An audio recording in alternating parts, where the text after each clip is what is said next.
This is a Triple J podcast. If you've ever been lying in bed with someone and your tummy is just making noises, know that it is a sign of good digestive health. We get into that on this episode of Science with Dr. Karl, where he is back on deck after his sabbatical and ready to answer your questions.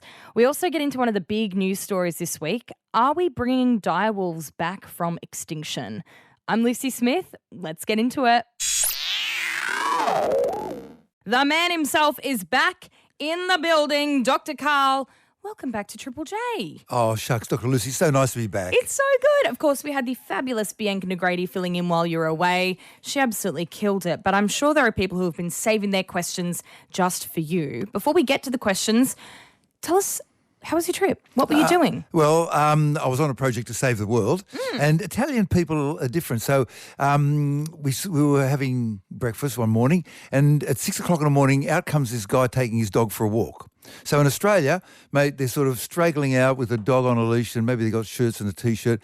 This guy had brown velour boots, immaculately done trousers, a brown matching jacket, a scarf and a cravat, and his dog had a little thing on it. And it was just your typical Italian guy going for his walk with his dog. And in fact, the Italian men, unlike Australian men, they love babies. Yeah. And they just sort of blossom all over it. And it was just gorgeous to see them looking after our little grandchild who came to visit us for a while. And basically I was there, and anybody can apply for this. If you, dear beloved audience, if you have a project where you need 1 month where you can think and you've got a project that might save the world, go online and apply for a Bellagio, Bellagio residency, Rockefeller, and you can have a whole month where you can just think on it, which is what we did, trying to come up with an artificial intelligence chatbot designed to engage people in conversation, people who have gone down the rabbit hole of disinformation, misinformation, and really believe wrong stuff,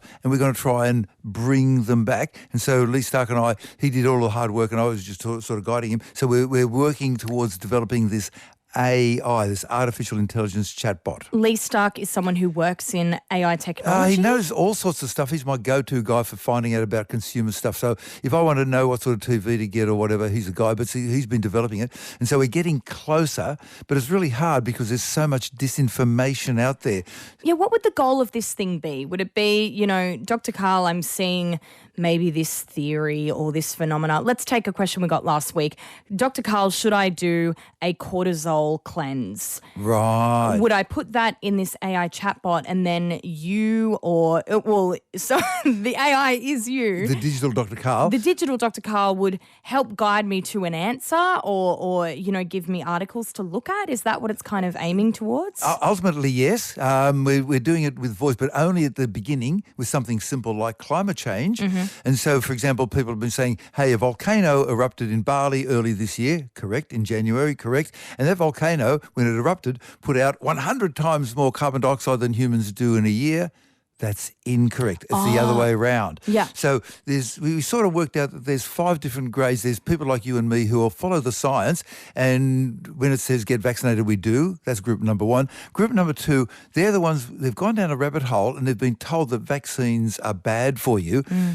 In the USA, in 2000, the number of cases of measles was 0. Now it's thousands, and we've already got babies and children dying, right? And they didn't have to die. So they can be brought back with some real information. Number 3 are people who have gone down a rabbit hole and they believe everything. Yeah. So I've had a conversation with somebody who, in a 4-minute conversation, told me that firstly, Princess Diana was assassinated by the British royal family and she's still alive. Wow. They believe both of those at the same time. And that the COVID, well, firstly, it's not caused by a virus, because viruses are just something made up by Big Pharma to make you buy vaccines, which will kill you. This is what they said. And there's no such things as viruses, but COVID was caused by a natural virus, which was mutated by China, the USA and Venezuela.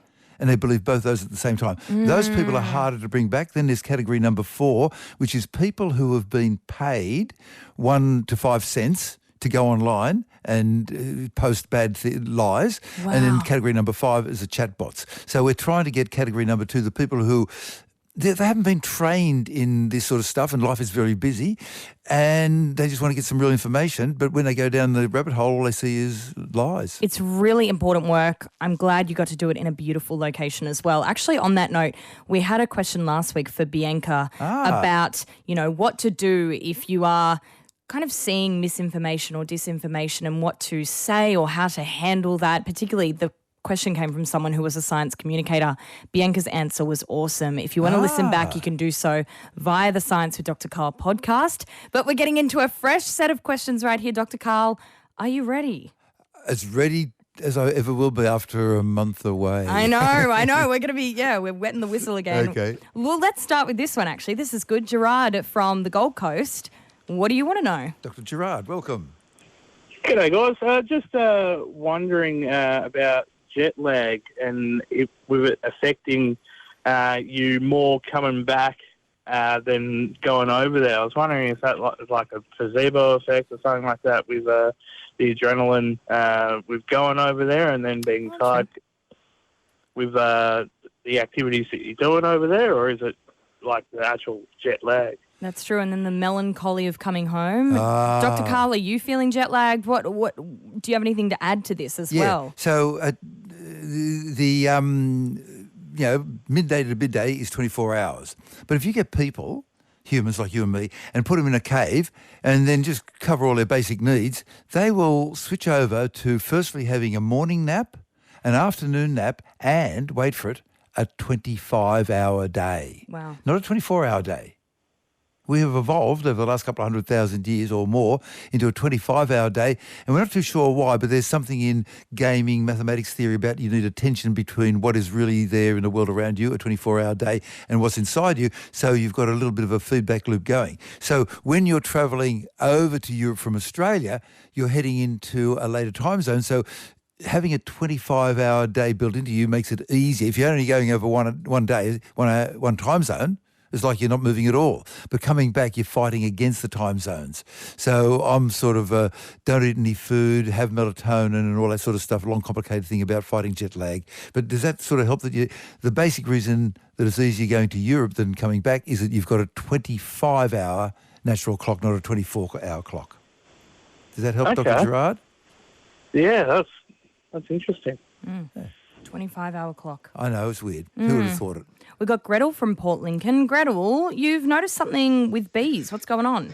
Yes, hi doctors. I'm a carpenter for work, and I've noticed quite a few bees seem to be attracted to timber and sawdust, but then they seem to be getting like sick and not looking too well and then dying.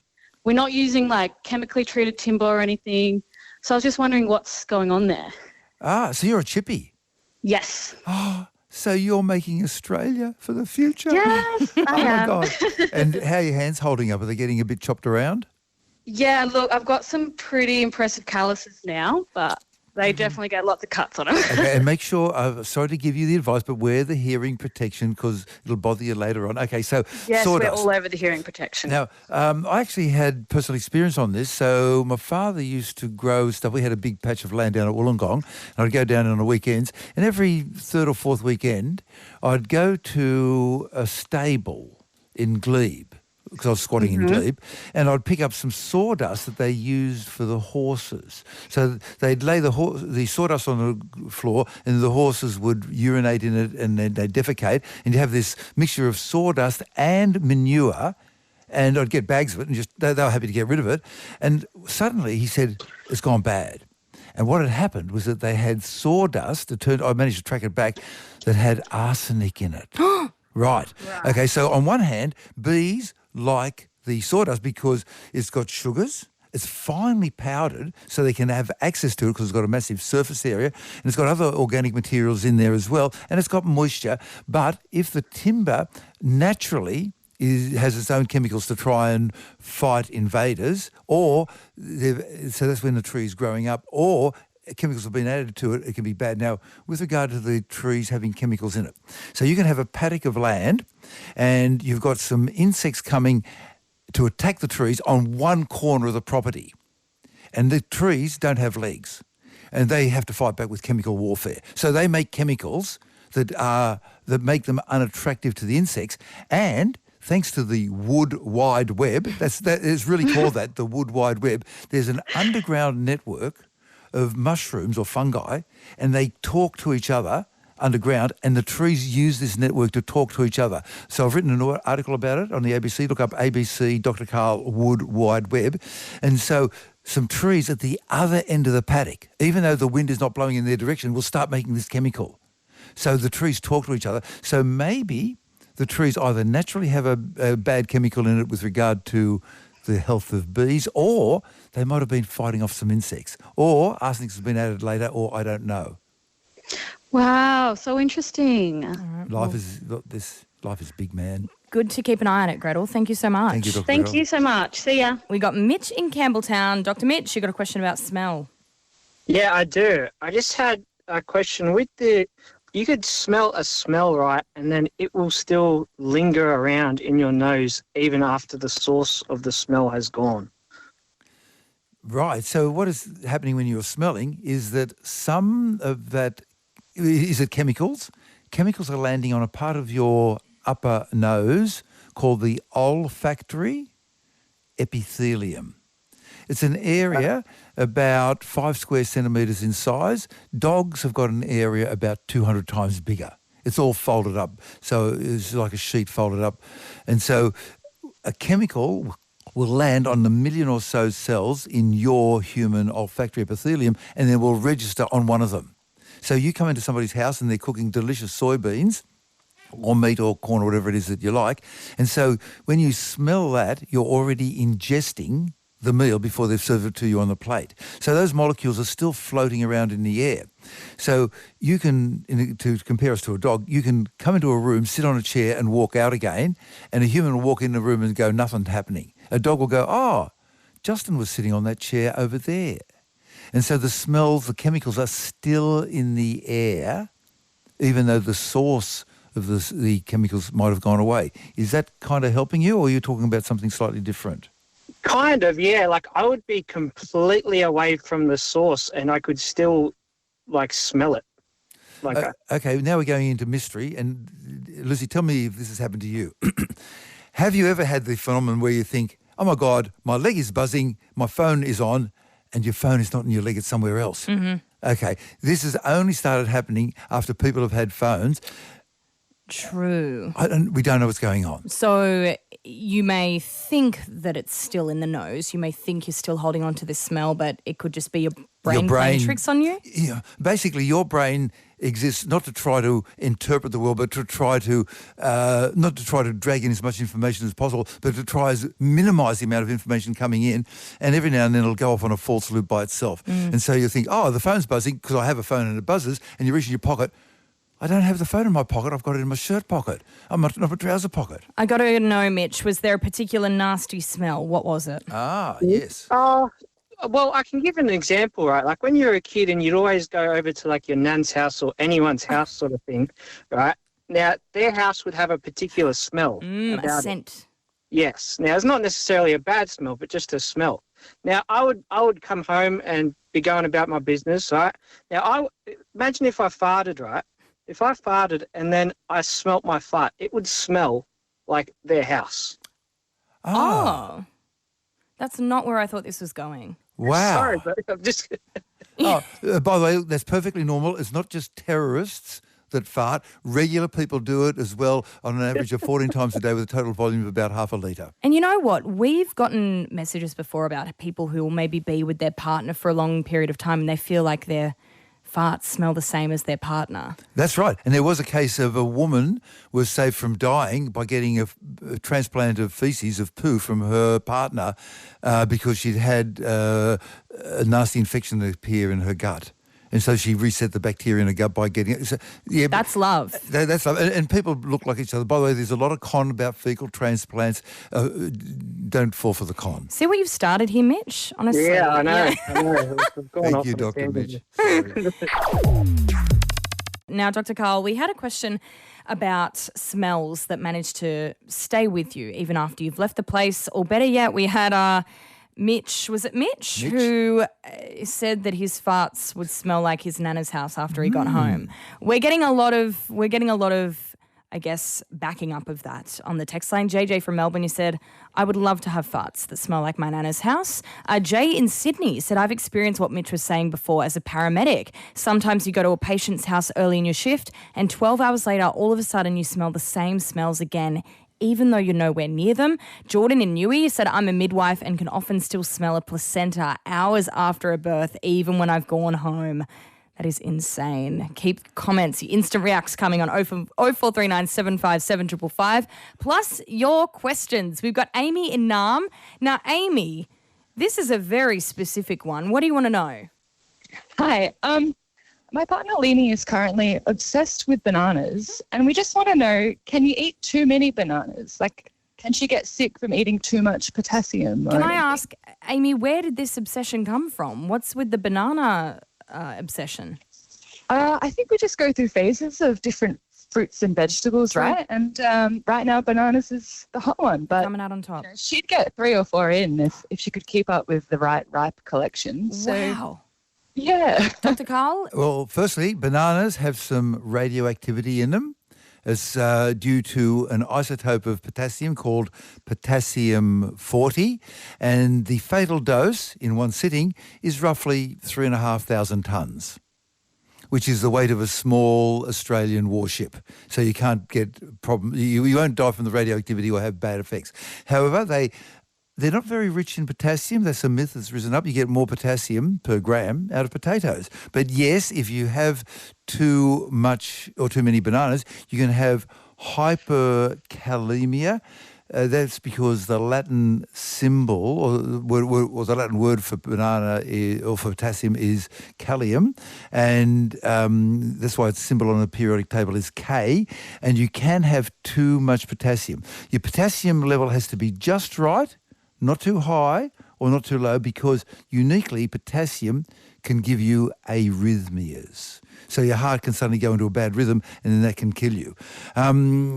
You can also end up with a bit of bloating from the fibre, but day to day, really, if you're not having bloating and you're only having a couple of bananas a day, it's less than living on chips. I know people who have discovered, when they went to Europe in a gap year, that they could live entirely on vegetables, that vegetable being fried chips. And chips, potatoes, they're higher in potassium, and they didn't die from potassium. They didn't have any problems. So your main problem would be bloating. Are we talking about potato chips, like a packet? Potato chips, yeah, the hot ones. Right. And they are delicious, but I've discovered that the perfect number of chips to eat is 4. And we were stuck in this villa where they were feeding us all the time, and I suddenly realised, and I don't know why it took me so long, when you're having a dessert, 80% of the enjoyment of the entire dessert happens with that first mouthful. All you need is that first mouthful, then you get the dessert and you push it away. You know, what did your grandmother say? And a second on your lips. Oh, what do they say? Yeah, a lifetime on... Oh, no. A moment on the lips, a lifetime on the hips. That's the one, yeah. But no, eat the dessert, Dr. Karl. Come on. But the other 15 mouthfuls only give me an extra 20% of enjoyment. Well, look, Amy, I guess what I'm hearing here is your partner can eat the bananas. Let's go. Yeah, in general. Cool. I'll pass on the advice. Go crazy. Although everything in moderation. And some people are unique. We're all different. And some people are uniquely sensitive to potassium for arrhythmias. And it might be the case. And if there's any hint of anything to do with the heart, see your GP. Okay. We've got Albie from Greta West on the phone. Albie, how are you?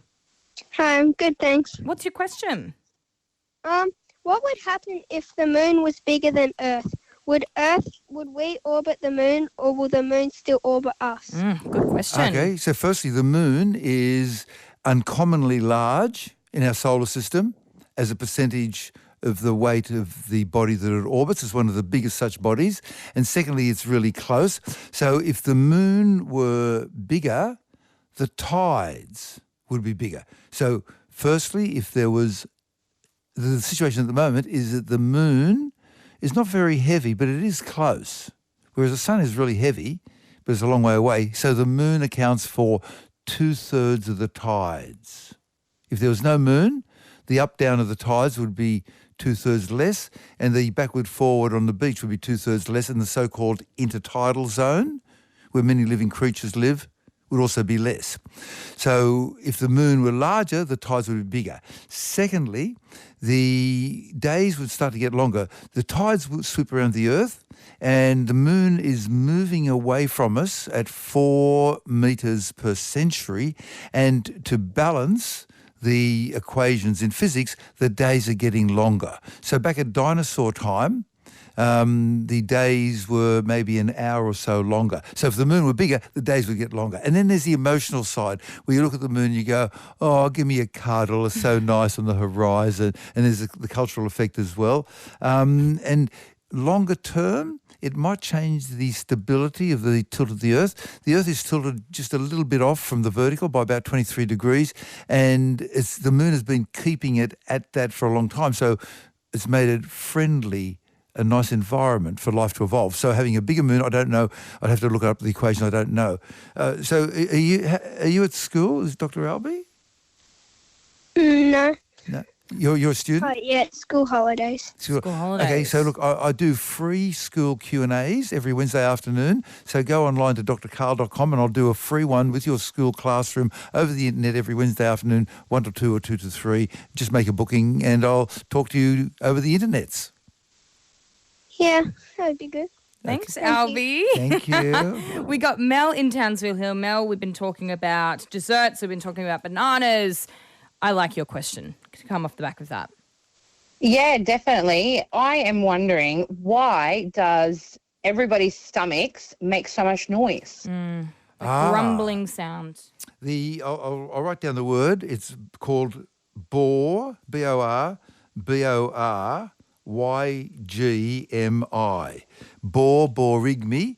And it is normal to hear noise. So if you get another person with their naked tummy in front of you and then lie down with your ear on their tummy, and you should hear a noise at least once a minute. If you do not, there is something wrong and they're not moving food through. You've got to move food through from your mouth into your stomach, and then once it's in your stomach, it's got about 10 metres to pop out the other end. And the process is called peristalsis. P-E-R-I-S-T-A-L, peristalsis, S-I-S. And so imagine you've got a floppy tube, maybe the diameter of your wrist, and it's got porridge in it. So you squeeze the tube at one point, and then the porridge moves, and then right next to it you squeeze it with the other hand, and the porridge moves along, and then you shift your hand across, and you do this sort of squeezing motion of this hollow tube. Your stomach, your gut wall has muscles in it, and they squeeze the food along. And there's what are called liquid levels. If you do an X-ray of somebody's tummy, you'll see a horizontal line, and that's liquid in part of their gut, and there's gas above it, which is carbon dioxide and air and maybe methane and various fart gases mixed in. And so that noise you're hearing is a normal noise. And if you're having a big meal, you'll hear more of it. So why, when we're really hungry, does our tummy make that noise then? It does. Don't know. Can't think fast enough. Look, maybe we'll get to it. Let me think about that. Yeah, but that's a very good question. Look, why don't you ring up the Dr. Karl guy on Triple J? Why don't I ask? Yeah. Okay. Well, I'm lucky enough to be looking at him right now. Jack, you've got a question. What's yours? Yes, my question is to do with stainless steel welding and any other form of welding, I suppose. But I just happen to do a lot of it. And the discoloration you get when you're welding in a fully argon environment with no oxidation that's occurring, essentially. What is why do you only get the coloration on the outside of the weld when there's no oxygen in that area? But then when you sand it off, it's not in the heat-treated area directly below the surface. Oh, my God, I've been living a lie. Why? I've been living a lie with, firstly, I believed, you remember Claire Collins, I believed that soybeans gave you all the proteins you needed in the right ratios, and I was wrong. And I've believed the wrong thing here as well. I've believed that the colour that you get, the colour change you get on steel when it's heated, I've always believed it was oxidation. So let's just start off at basics. Iron is just atoms of iron. Fe, iron. And to turn it into steel, you add carbon. between 0.2% up to about 2%. And depending on what you do, you get all sorts of properties. And steel's a marvellous material. And then to turn it into stainless, you then add nickel and chrome 18%, chrome and nickel 18% and 8%. And that gives you a steel that makes a rust that is impervious and very adherent. So on the surface of the stainless steel, you've got chromium dioxide, but it doesn't let any more oxygen through. So you've got that top layer that's oxidised and it will not rust any further. And I've always believed, and this is where I've been wrong, and thank you for setting me straight on this one, I've always believed that the colour change was due to, and it's a beautiful blue, was due to oxidation, that oxygen atoms in the air were reacting with some of the iron to make and the other chemicals to make this beautiful blue colour. But let me get this straight. You're welding in an argon atmosphere and you're still getting it. Is that right? Correct. Yep. Okay. I don't know what's wrong with my information. We need a metallurgist, which I'm not to ring, but I can answer the second part, because when you're grinding, you remove the top layer. You're actually removing molecules. So whatever that colour change is, if somebody who's a metallurgist, please ring in. What's the magic number? You can text 0439 757 555. Jack, we'll see if we can get to this, okay? Thank you, Jack. Oh my God, good. I've been living a lie all these years. We had the case of the welding colour changes, Dr. Karl. We're getting some texts in off the back of that. Jacko in Coffs Harbour, he said the colours on stainless are burnt chromium oxide. The temperature determines the colour. Blue around 400 degrees, brown around 600. You can Google the colour chart to match the colour to the temperature. Does that help, Dr. Karl? We don't know what's happening on a molecular level, but I do remember when I was working at the steelworks that there were some skilled people who, when you were welding, when they were supervising somebody else welding, they'd say, you need to back off because you're getting too high a temperature, and they would do it off the colours that they were seeing. So I completely forgotten about that. Thank you very much for telling us. Thank you, wonderful metal worker. Jazz in Byron Bay, what's your question? I'd like to know, how is sandpaper made? So, by the way, just as an overall philosophical thing, you can make any tool with just two types of rock. And the only two basic tools you need to get started are a hammer and a file. If you've got a really hard rock that will not break, that's your hammer. And if you've got a rock that'll grind away the surface, that's your file. And so you can make anything change in any other shape just by filing it away. It might take you 8 hours, but if you start with a rock, a hard rock and a softer rock and fire, you can make even up to a jet engine, right? Starting with those basic tools. So they start off with grains of sand of different hardnesses. And this is really complicated stuff. And we began to get the really good sandpaper in the USA in the early 1900s when Henry Ford started coming out with the Model T. And so there were car paints, and suddenly there was a need to be able to polish and remove blemishes off cars. And so sandpaper started getting invented and companies started getting into it. So you need the different types of grains of sand, and they come in different hardnesses and different size. And then you've got to glue them. Okay, so then you've got a special glue that has to be able to stick but not too hard and not too weak. And then to the substrate, it's either a stiff paper or some sort of fabric, and you go, and so there's a whole lot of, you'd call it art on the way as you're developing this technology. So in science, here's a philosophical thing, you try to discover something that nobody's ever discovered before, and in engineering you try to make something. So the evolution of sandpaper was a really big deal, and it really took off in the early 1900s. Does that sort of get you started a little bit on that? Yeah. So we that was what I was thinking, but I wasn't sure if it was just sand glued on paper or what was the technicalities. Oh, that's basically it. But then you want the sandpaper to last long enough, and it comes in different grades, so you can have really coarse. Okay, with regard to files, I can't resist saying this. Do you know what the coarsest grade of metal file is called legally, Dr. Lucy? Question without notice. I'm sorry to say this. It's called a bastard. Literally. And maybe that's fitting, right? I was working with the stewards. They say, mate, can you hand us the bastard? Pass me that bastard, Yeah. That is the name for the coarsest file, literally. So sandpaper, when it's sandpaper gets worn out, right? Yep. And that is the sand fibers being worn out. the little particles, which come in different sizes. And so you go from about 80 grade down to around 2000.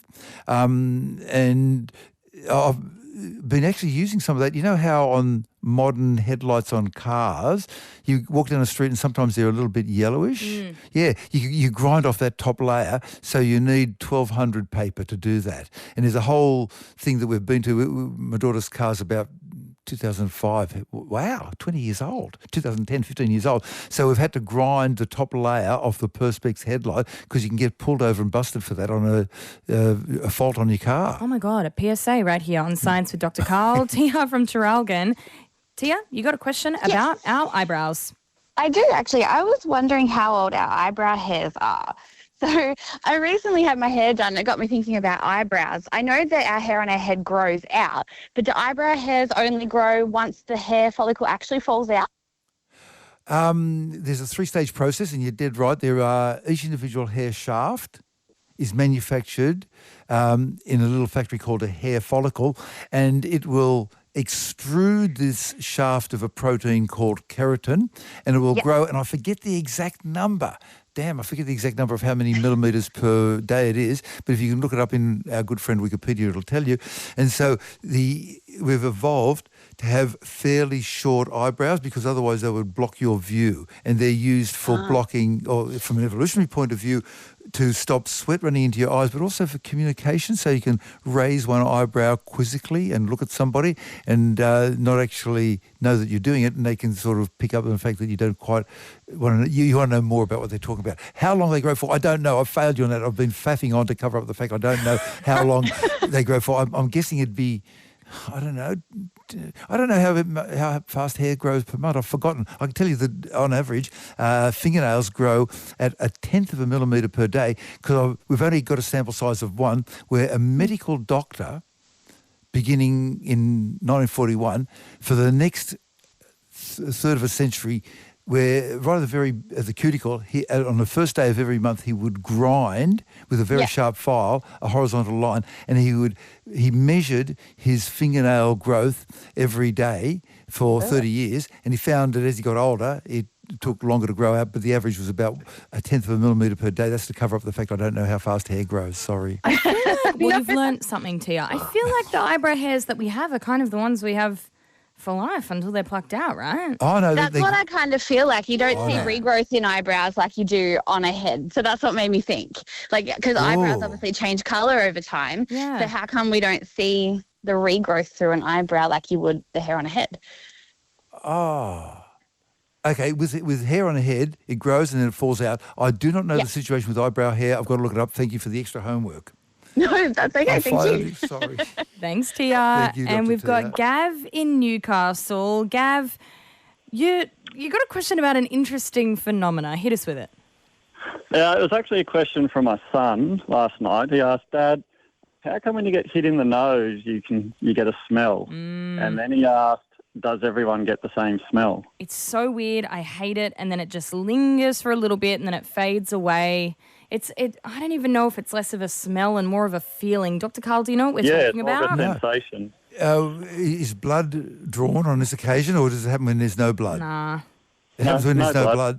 You just get a bit of a knock in the front of the face and you just get this feeling and then it fades away, or this smell.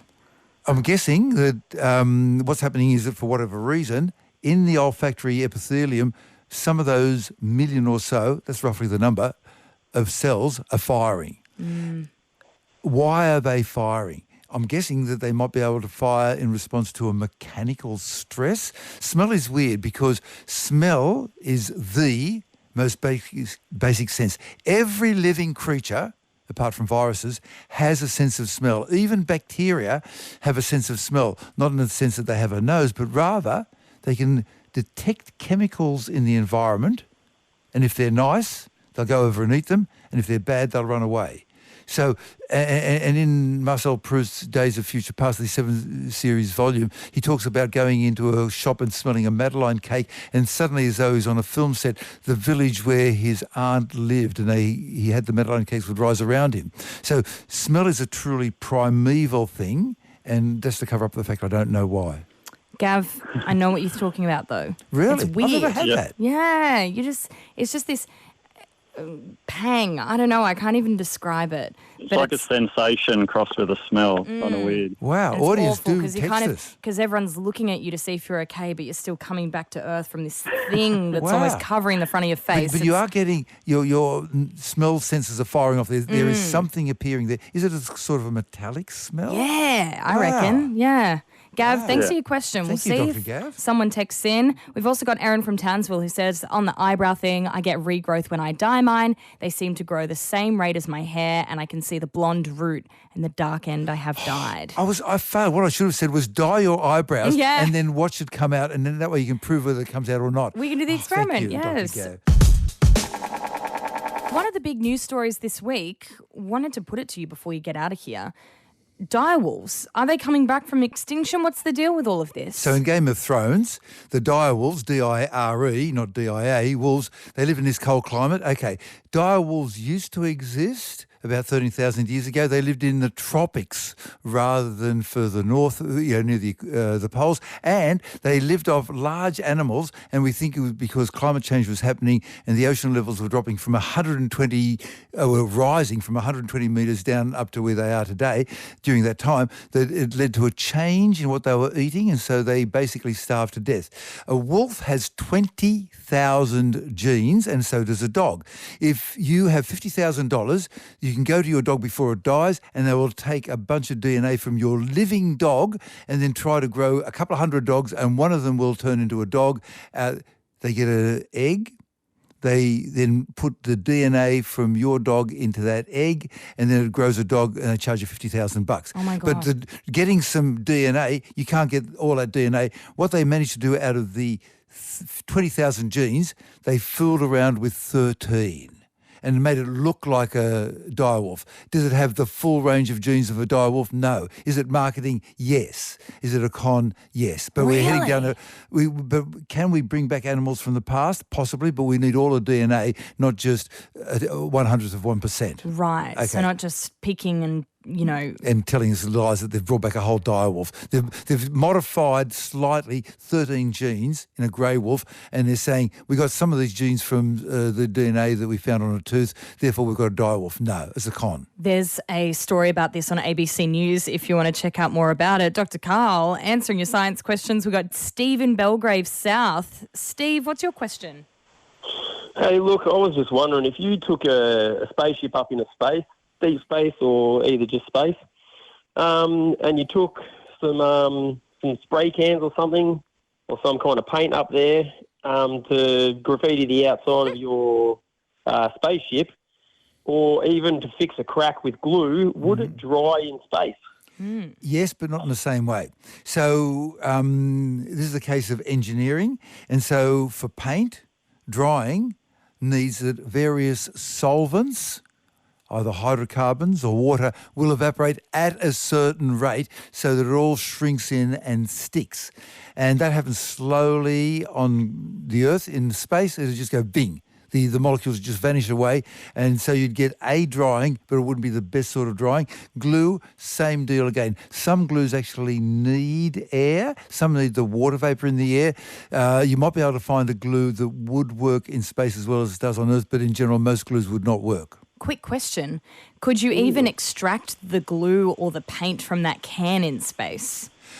Yes, because you're going down a pressure gradient. You've got pressure inside the can, and when you press on the top, that releases the valve, and the pressure out. So the pressure inside would be, say, 2 atmospheres, and you're going into an atmospheric pressure of 1. In space, you'd be going into an atmospheric pressure of 0, so it would come out a lot faster. So it would come out. Steve, thanks for your question. Thank you, Dr. Thank Steve. you. I'm imagining Bart Simpson just graffitiing a spaceship up in Oh, my space. Dr. Karl is with you on Triple J. So good to have you back, Karl. Thank you so much for joining us and for answering our science questions as per usual. With a bunch that I didn't know the answer to. Thank you so much, audience, for making me do the homework. Exactly. I don't know is just as important. If you're just joining us, you can check out the full episode via the Science with Dr. Karl podcast. We are also on YouTube as well, if you want to check us out there at Triple J's YouTube channel. Karl, I'll catch you next week. Peachy Keen. And that's it. Thanks so much for listening to the Science with Dr. Karl podcast. It is so good to have Dr. Karl back on deck. And a big thank you again to Bianca Negrady who filled in. If you want to check out her episodes, just take a scroll through the podcast feed wherever you get your podcasts.